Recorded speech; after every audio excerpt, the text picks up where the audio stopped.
नमस्कार, बहुत बहुत स्वागत है आप सभी का आपकी के YouTube चैनल मेनका मैम पर। और आप सभी को पता है कि केवीएस में वैकेंसी आई हुई है, जिसका सिलेबस भी जारी हो चुका है। कैसे तैयारी करें कम समय में और क्या सिलेबस है, किस तरीके से पढ़ें कि हम पास हो सकें, वो सारी चीजें हम इस वीडियो में कवर करेंगे।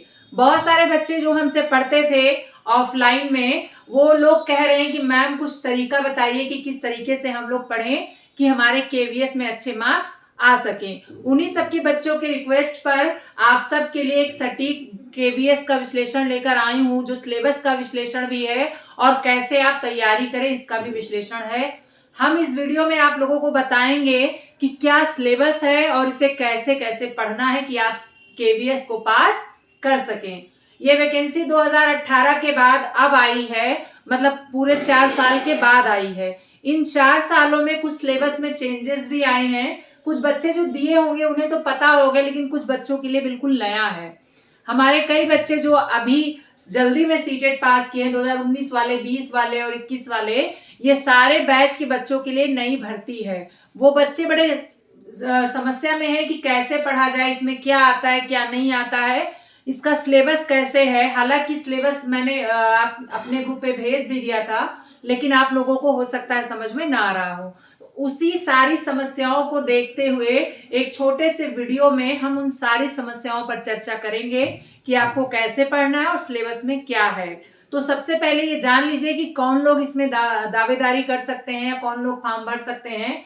जो बच्चे अभी तक फॉर्म नहीं भरे हैं वो भर लें। जिनका बीटीसी या बीएड है, ऐसे बच्चे पीआरटी के लिए एलिजिबल हैं। साथ में उनका सीटेट होना भी जरूरी है। जी हाँ, सीटेट होना जरूरी है, क्योंकि ये सेंट्रल गवर्नमेंट की जॉब है। इसमें टेट मान्य नहीं है। इसमें जो बच्चे सीटेट में 90 नंबर लाए हैं, उससे प्लस नंबर लाए हैं, वही लोग इसमें भर सकते हैं। लगभग 6000 से एबव इसमें पद हैं।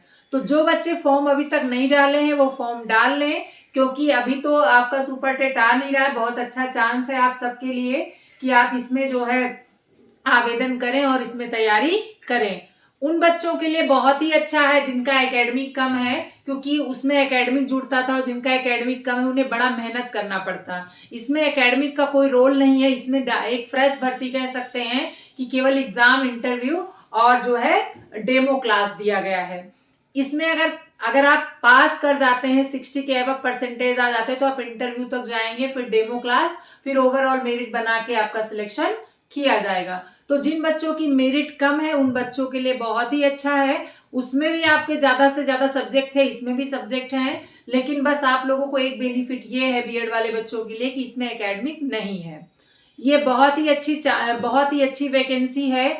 4 सालों के बाद आया है, तो इसमें अगर हम बहुत ही व्यवस्थित तरीके से पढ़ेंगे तो आसानी से पास हो सकते हैं। बहुत लोग आपको डराते होंगे कि नेशनल लेवल की भर्ती है, आप क्रैक नहीं कर सकते हो, आप पास नहीं कर सकते हो। तो मैं आपको बता दूं कि कोई भी एग्जाम, चाहे राज्य स्तरीय हो या केंद्र स्तरीय हो, वो सारी परीक्षाएं पास की जा सकती हैं। बस आप सही योजना के तहत उसकी पढ़ाई करें और सिलेबस वाइज पढ़ाई करें। कुछ भी पढ़ने से आप कभी भी एग्जाम नहीं निकाल सकते हैं। आपको जो भी पढ़ना है वो सिलेबस वाइज ही पढ़ना है। तो सारा सिलेबस आपके बोर्ड पर लिखा हुआ है, इसको हम समझेंगे और कैसे पढ़ना ये भी हम आपको बताएंगे। तो सबसे पहले जान लीजिए कि केबीएस का जो पेपर होगा बेटा, वो 180 क्वेश्चंस का होगा और 180 मार्क का होगा। मतलब आपके केबीएस के पेपर में, हाँ एक चीज और भी जान लीजिए इससे पहले, समझने से पहले, कि आपका केवीएस का सेंटर बहुत दूर दूर जाता था, इस वजह से भी बच्चे फॉर्म नहीं डाल सकते हैं। तो इस बार अयोध्या भी सेंटर बनाया गया है, और आपके आसपास के लखनऊ जिले, गोरखपुर और इलाहाबाद और जो है लखनऊ भी बनाया गया है। तो जो बच्चे केवल इसलिए फॉर्म नहीं डालते कि सेंटर दूर जाएगा, उन लोगों के लिए गुड न्यूज है कि अपना भी सेंटर उसमें दे रहा है, मतलब अयोध्या भी सेंटर बनाया गया है, तो वो लोग भी फॉर्म डाल दें। और हाँ, कुछ बच्चे बेटा ये भी कह रहे थे कि केवल एज लिमिट दी गई है 30 वर्ष। तो 30 वर्ष तो एज लिमिट दी गई, लेकिन वो पुरुषों के लिए, महिलाओं के लिए 10 साल का आरक्षण है। मतलब किसी भी कैटेगरी की महिला अगर प्राइमरी के लिए आवेदन करती है तो 10 साल के लिए उसे छूट है। अगर पुरुष डालता है तो वो मैक्सिमम 30 साल का होना चाहिए, उससे ज्यादा वो डाल नहीं सकता है। तो कई बच्चे तो ऐसे ही छट जाएंगे, इसलिए कंपटीशन कम है। बहुत लोग कहते हैं कि इसमें कंपटीशन ज्यादा है। आप मुझे बताइए, टेट में जब हम लोग किसी भी फॉर्म को डालते हैं तो उसमें 7-8 लाख लोग डालते हैं फॉर्म, जिसमें एकेडमिक का भी दिक्कत रहती है। इसमें क्या है कि 30 के बाद वाले फॉर्म नहीं डाल पाएंगे।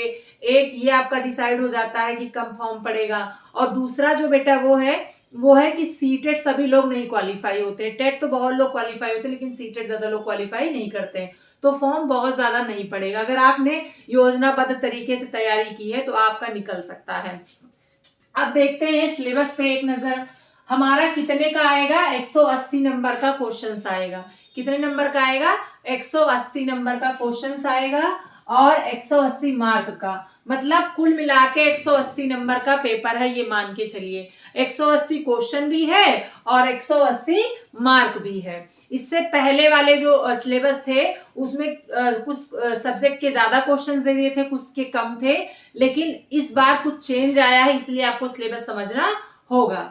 2018 में बेटा कंप्यूटर 10 नंबर का था, 5 नंबर का हो गया, तो चीजें बदली हैं, इसीलिए समझाने की जरूरत पड़ रही है। तो 180 क्वेश्चंस आएंगे। कहां से आएंगे?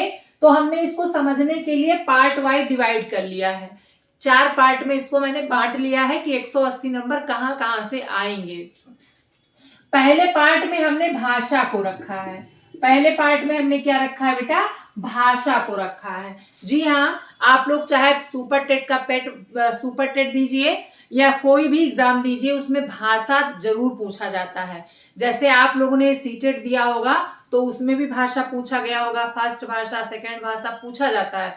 तो इसमें भी भाषा है, जो 10 नंबर की हिंदी और 10 नंबर इंग्लिश, मतलब भाषा कितने नंबर की है बेटा? 20 नंबर की है। 10 नंबर की हिंदी है और 10 नंबर की इंग्लिश है। टोटल कितने नंबर की भाषा है बेटा? 20 नंबर की भाषा है। कितने नंबर की भाषा है? 20 नंबर की भाषा है। इसमें जो है बहुत जनरल हिंदी पूछी गई है, मतलब विलोम शब्द, समानार्थी शब्द, वाक्य अशुद्धि, वर्तनी शुद्धि, ये सारी चीजें पूछी गई हैं। समास है, संधि है, मुहावरे हैं। मतलब ये जो 10 नंबर की हिंदी, इसमें कॉमन हिंदी बिल्कुल पूछी गई, बहुत डिफिकल्ट नहीं पूछी गई है। अगर इंग्लिश की बात करें तो इसमें भी आपके एंथोनिम्स, सिनोनिम्स और जो है ये भी, इसमें भी स्पेलिंग एरर्स है ना, वाक्य शुद्धि, यही सब पूछा गया है। तो 10 नंबर की आपकी इंग्लिश और 10 नंबर की हिंदी आएगी, यानी भाषा कितने नंबर की आएगी? टोटल 20 नंबर की आएगी। उसके बाद जो सेकेंड पार्ट है उसमें बेटा जनरल अवेयरनेस और करंट अफेयर। जनरल अवेयरनेस और करंट अफेयर मतलब सामान्य जागरूकता और आपका करंट अफेयर के क्वेश्चंस आएंगे। मतलब जो डेली के मुद्दे हैं, चाहे वो नोबेल पुरस्कार हो, चाहे वो भारत रत्न पुरस्कार हो, चाहे पॉलिटिक्स में कुछ हो रहा है, चाहे संस्कृति में कुछ हो रहा है, चाहे खेल में कुछ हो रहा है, जो करंट मुद्दे हैं उससे संबंधित क्वेश्चन आएगा। और जनरल अवेयरनेस, सामान्य जागरूकता से संबंधित क्वेश्चंस आएगा। 5 नंबर आएगा रीजनिंग। रीजनिंग में भी बहुत ज्यादा टॉपिक नहीं दिए गए हैं, बहुत ही आसान रीजनिंग आएगी। जैसे आप लोग के सुपर टेट में 5 नंबर रीजनिंग आती थी, बहुत ही बेसिक लुप्त पद वाले, आपके दिशा वाले, ऐसे ही क्वेश्चंस इसमें आने हैं। बहुत ज्यादा लेंथी सिलेबस नहीं है, मतलब जिसका थोड़ा भी बहुत मैथ अच्छा, रीजनिंग अच्छा है तो वो आसानी से मैथ रीजनिंग कर लेगा। कंप्यूटर के 5 नंबर आएंगे। कंप्यूटर तो मैं यूट्यूब पे पढ़ा ही रही हूँ आप लोगों के, बिल्कुल बेसिक आएंगे। मतलब इनपुट आउटपुट डिवाइस, मेमोरी और इंटरनेट में सोशल साइट्स, सिलेबस दिया है, पूरा डिटेलिंग भी दिया है बेटा। इसको मैं बता भी दे रही हूँ आपको कि कंप्यूटर में उसने क्या क्या दिया है।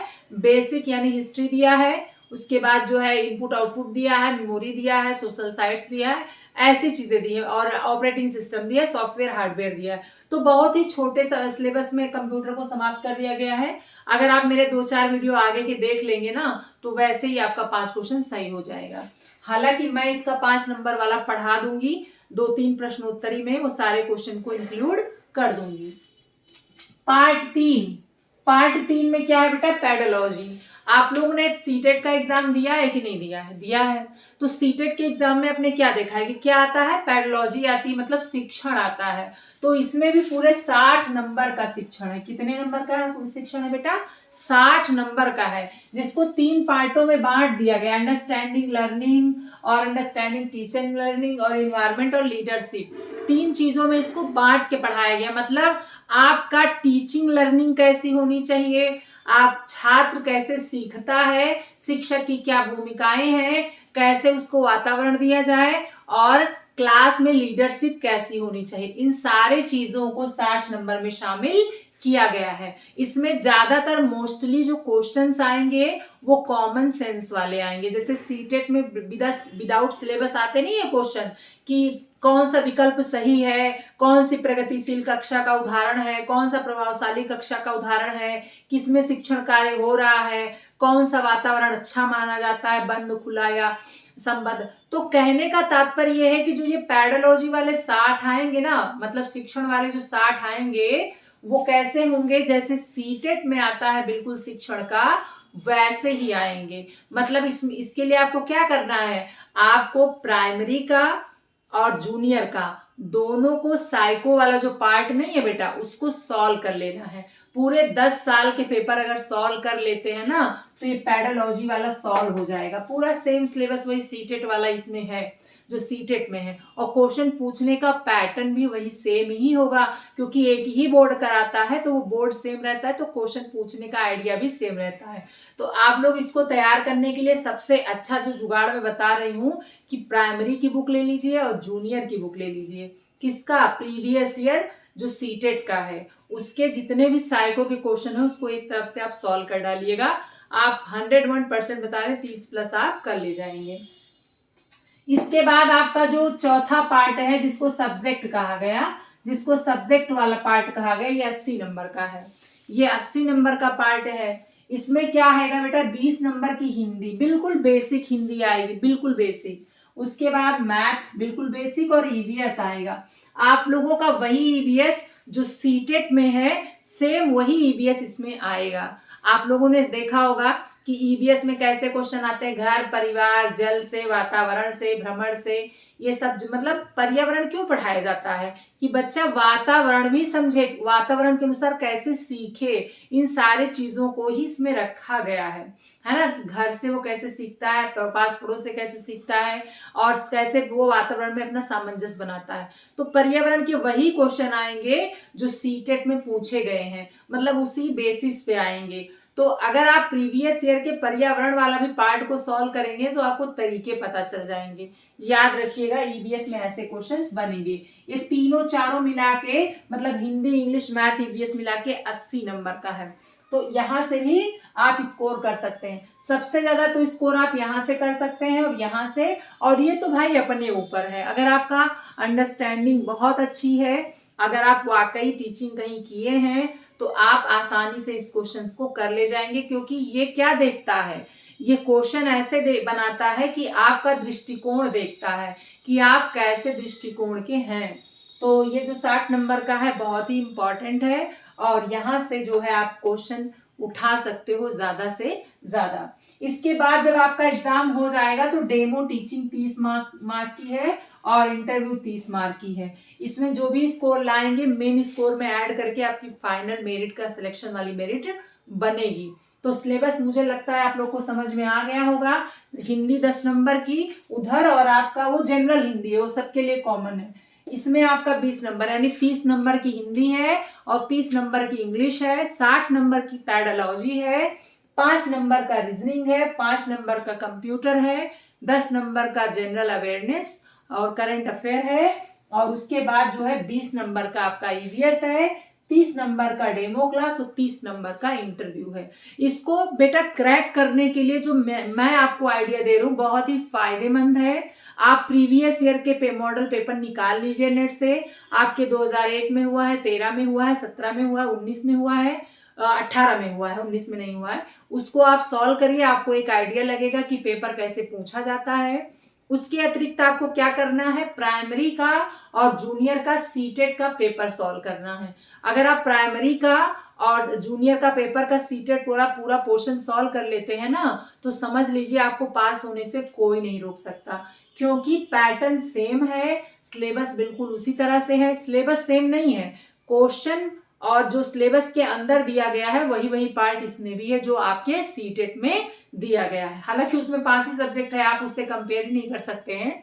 करंट अफेयर और कंप्यूटर आपका अलग से है, बाकी आपका सीटेट वाले पैटर्न से ही पूछा गया है। करंट अफेयर, रीजनिंग और आपका कंप्यूटर, ये 3 पार्ट ऐसे हैं जो आपके सिलेबस में नहीं है सीटेट के, बाकी सब सीटेट के सिलेबस में है। उसके प्रश्न अगर आप देखेंगे और इसके प्रश्न देखेंगे तो काफी मैच करेंगे।